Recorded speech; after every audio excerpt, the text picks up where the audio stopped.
자, 오늘은 사무엘하 9장 8절 말씀부터 13절까지 보겠습니다.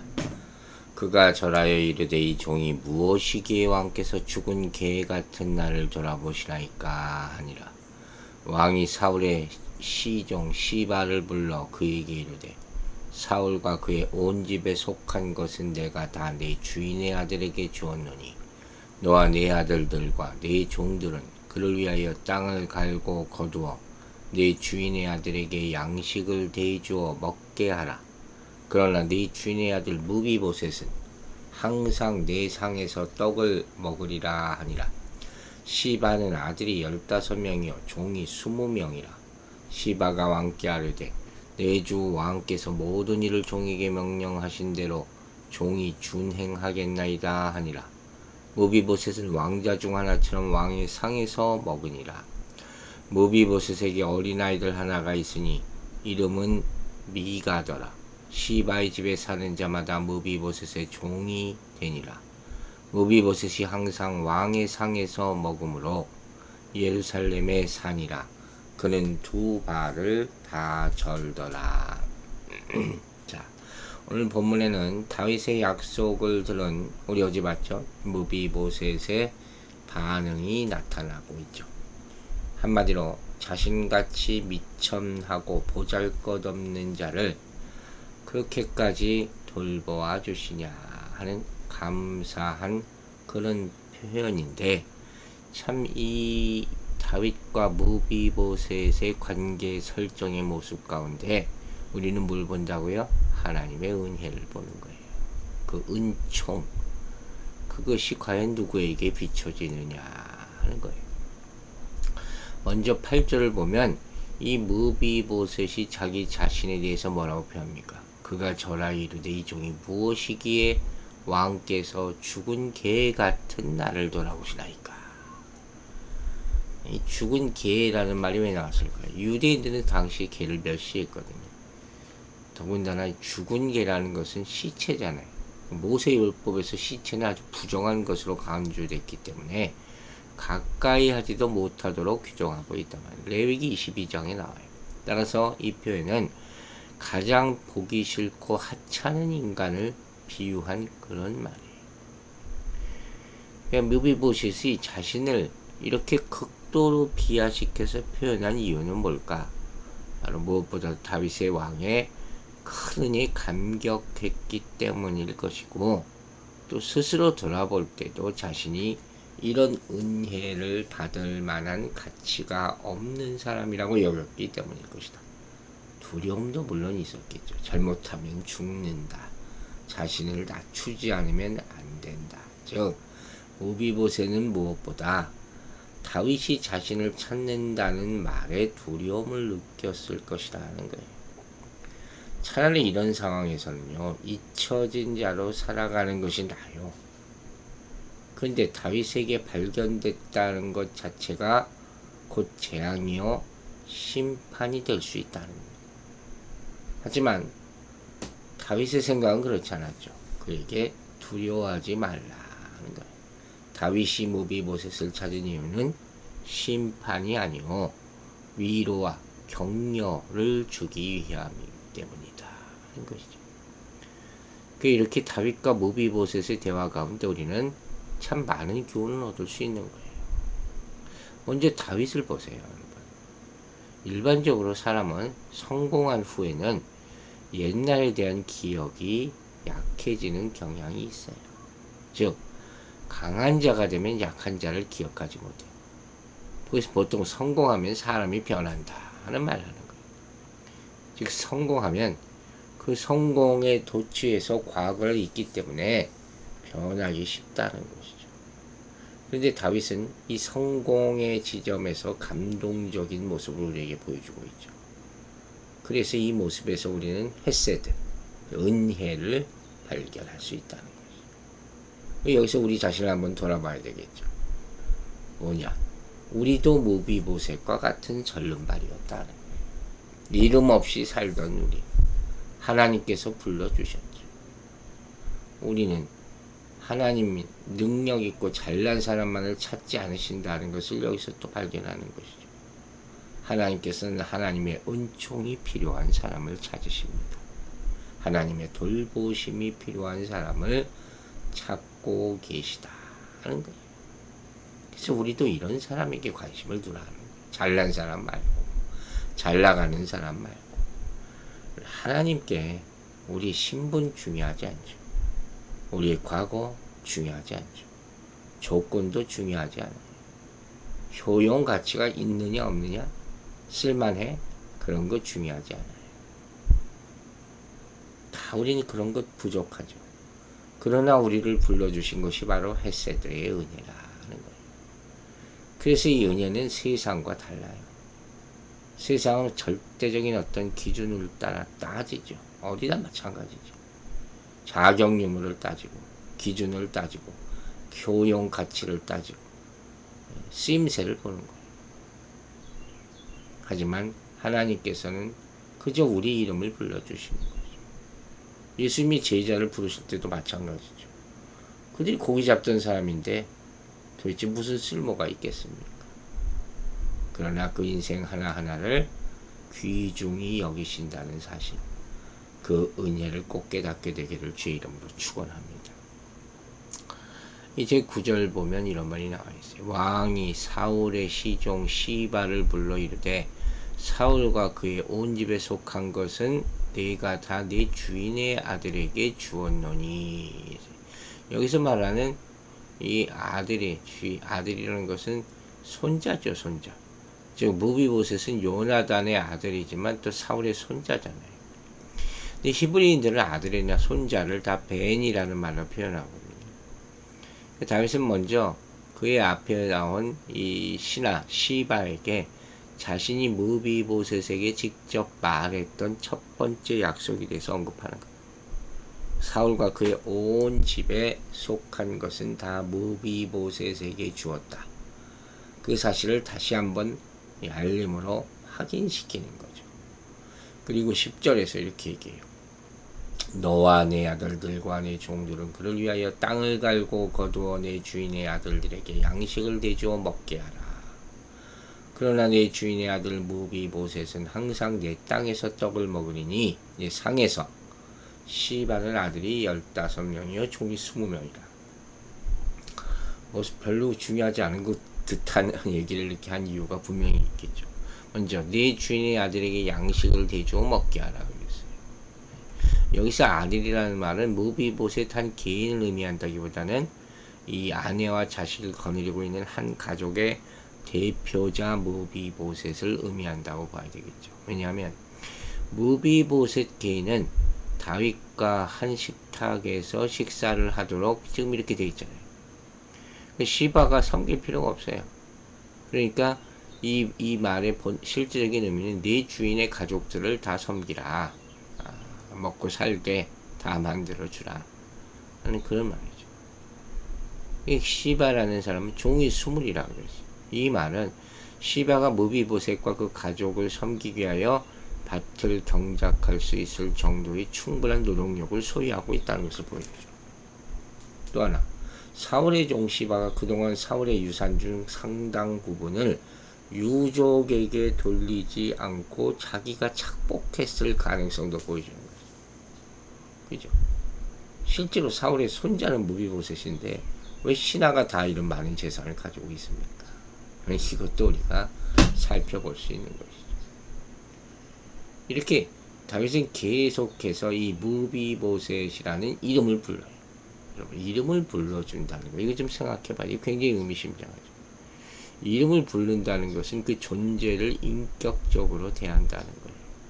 야자한다는 거예요. 그럼 감옥에 가면 이름이 없어지죠. 죄수 번호만 나와요. 그 참 비참한 거예요. 그 이름, 이력, 경력 다 사라져요. 죄수 번호만 있어요. 인격과 모든 것이 한순간에 없어지는 거예요. 무비보셋은 지금까지 이름 없는 존재로 살아왔어요. 그저 하루하루 연명하면서 생명의 위협을 느끼면서 그렇게 살아왔던 왕가의 후손이죠. 자, 우리가 이런 사람이었다 하는 거예요. 이런 우리를 하나님께서 불러주셨다는 사실, 이걸 잊지 말아야 된다는 것이죠. 11절 보세요. 시바가 왕에게 아뢰되 네 주 왕께서 모든 일을 종에게 명령하신 대로 종이 준행하겠나이다 하니라. 무비보셋은 왕자 중 하나처럼 왕의 상에서 먹으니라. 인생 역전이라는 그런 게 아닙니다. 이 똑같은 구절이 여기서 4회나 반복되어 있어요. 7절, 10절, 13절. 그러니까 이 모습 자체가 이 요나단과의 언약을 철저히 이행하는 다윗의 의리와 사랑을 보여주기 위해서 강조하고 있는 것이죠. 전에도 얘기했지만 어떤 사람은 다윗이 이처럼 무비보셋을 선대한 이유에 대해서 다윗이 무비보셋의 세력을 처음부터 견제하기 위해서 가까이 준 것이다, 이렇게 주장하기도 하지만 뭐 이제까지 계속 나오는 바에 대한 그런 결론이 조금도 보이지 않아요. 오로지 다윗의 인품, 이런 것들을 나타내주죠. 사실 보면 무비보셋은 다윗에게 큰 도움이 안 돼요. 무슨 도움이 되겠어요? 제대로 걷지도 못하는데 군인을 하겠어요? 신하로서 쓰겠어요? 다윗이 일방적으로 선의를 베풀고 돌봐줘야 할 대상일 뿐이에요. 그리고 잘못하면 다윗이 오히려 비난받을 수도 있죠. 전 왕의 손주니까. 하지만 다윗은 놀랍게도 이 사람을 왕자 중 하나처럼 존귀하게 대하였다. 이 모습이 바로 하나님이 우리에게 베푼 은혜와 똑같은, 그렇잖아요. 입장을 바꿔서 여러분 생각해 보셔야 돼요. 받는 것을 너무 당연하게 생각하지 마요. 하나님께서도 우리를 이처럼 사랑해 주셨다는 거예요. 다윗이 무비보셋을 찾듯이 주님께서 나인성과부를 찾아가 주셨듯이 우리 이름을 부르시고 우리를 찾으셨다. 그리고 우리와 함께 한 식탁에서 교제를 나누시길 원하신다. 이래서 잃어버린 우리의 영적 권위를 회복시켜 주시고 이미 죽어있는 우리를 사흘 만에 다시 살리셔서 우리 신분을 죄악의 아들들에서 하나님의 자녀로 바꿔주신 것, 이게 은혜예요. 얼마나 감사합니까? 이 은혜가 오늘 여러분 모두에게 임하기를 주의 이름으로 축원합니다. 그리고 22, 13절이 이렇게 나와 있어요. 무비보셋에게 어른 아들 하나가 있으니 이름은 미가더라. 시바의 집에 사는 자보다 무비보셋의 종이 되니라. 이 미가는 후손, 많은 자손들을 나중에 갖게 되죠. 그리고 이 자손들이 다 이스라엘의 용사가 되는 거예요. 지도적인 인물이 됩니다. 다 갚은 거죠. 은혜를 갚은 거죠. 그리고 마지막 13절 보세요. 무비보셋이 항상 왕의 상에서 먹으면, 이 말이 또 나오잖아요. 계속 교제를 강조하는, 은혜 받은 것을 강조하죠. 예루살렘의 산이라 그는 두 발을 다 절더라. 이 말도 또 반복되어 있어요. 여러분, 무비보셋이 예루살렘에 살았다 하는 것은 크게 두 가지 이유가 있어요. 하나는 안전한 보호와 특별한 영이죠. 아무나 예루살렘에 살 수 없기 때문에 다윗의 아들들과 함께 대궐에 거하면서 지속적으로 교제하게 만들어요. 그래서 다윗과 사울 가문 사이의 평화롭고 원만한 관계를 계속 보장하도록 만든 거예요. 만약에 무비보셋에게 악한 의도가 오히려 있어서 자기가 이렇게 받은 환대에 충심으로 반응하지 않으면 어떻게 돼요? 그나마 벌 받는 거죠. 오히려 다 모든 사람에게 비난을 받았겠죠. 그러니까 서로 은혜를 받았으면 은혜를 갚아야 된다는 것이죠. 그리고 마지막에 이 말이 제 눈에서 시야에서 벗어나질 못해. 그는 두 발을 다 절뚝이더라. 아까도 나왔잖아요. 무비보셋의 약점과 그에 대한 다윗의 은혜를 서로 대조시키고 있는 그런 말. 즉 이와 같이 본서 저자는 이 둘을 대조시켜 놓음으로 무비보셋에 대한 다윗의 사랑이 극진하다는 것, 헌신적인 것을 계속 강조하는 것.